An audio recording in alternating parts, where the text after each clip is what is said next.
Et là, je vais être honnête avec vous, c'est vrai que le Red Hulk est non seulement il est bien foutu visuellement, mais il détruit bien de certaines choses, tu vois. Il fait bien de la bonne dévastation, mais bon, c'est vrai que en même temps, j'ai envie de te dire, il n'y a pas beaucoup de dégâts auprès des civils.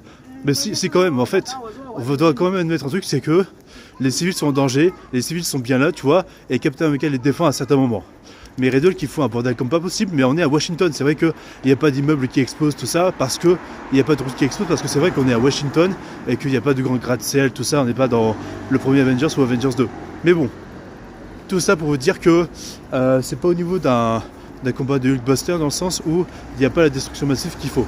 Mais en fait, j'ai envie de te dire par rapport au récit, par rapport à l'utilisation et à la contextualisation, j'ai envie de te dire, c'est assez intéressant sur le fait comment ils ont amené ça, pardon. Et le Red Hulk, il fait bien de la démolition, il est bien vénère, ça m'a assez plu, tu vois. Et ça m'a donné envie, pardon. Excusez-moi, ça m'a donné en tout cas envie de lire du Red Hulk, de lire l'histoire du Red Hulk par rapport à Hulk, tout ça dans les comics, parce que c'est vrai que le MCU, quand je les regarde, ces films-là, me donne envie de lire les comics. Je vais être honnête avec vous.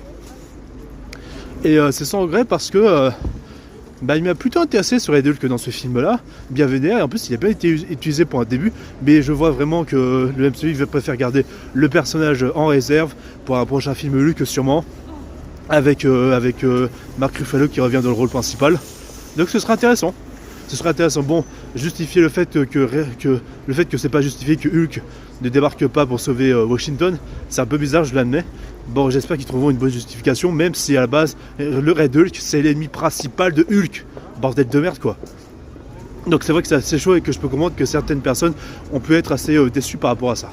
Après, il y a les caméos qui sont plutôt sympas, comme Bucky Barnes, le retour du soldat de l'hiver, même s'il n'est pas en pleine action, mais en fait, il fait un discours de motivation à Sam Wilson. En mode, je sais que tu as beaucoup d'épaules, tu tiens beaucoup de choses sur tes épaules, enfin, il y a beaucoup d'enjeux sur toi, Steve Rogers serait fier de toi, il savait pertinemment que tu ferais de meilleures choses avec le bouclier et tout ça. Genre un discours de motivation. Mais bon, j'ai envie de te dire, après c'était construit en mode, quand Sam Wilson dit à Bucky, ah ouais, c'est le texte qu'on t'a écrit pour que tu me le dises, c'est ça? Et en fait, t'as Bucky qui valide tout simplement. Mais en fait, ce genre de blague qui casse, on va dire, l'ambiance d'enjeu dramatique, on va dire, du film, c'est habituel de chez Marvel. Mais en fait, ce qui est intéressant, j'ai pas trouvé ça tellement con et tellement chiant parce que cette fois-ci, venant de Bucky Barnes, qui en fait était un peu un rebelle et qui est pas forcément comme Steve Rogers avec la droiture, tout ça, c'est un peu normal. Et j'ai envie de te dire, bon, il y a comme ce respect entre les deux par rapport à Steve Rogers et au fait qu'ils retiennent, on va dire, la mémoire de leur ami, quoi, tout simplement, et qu'ils les respectent.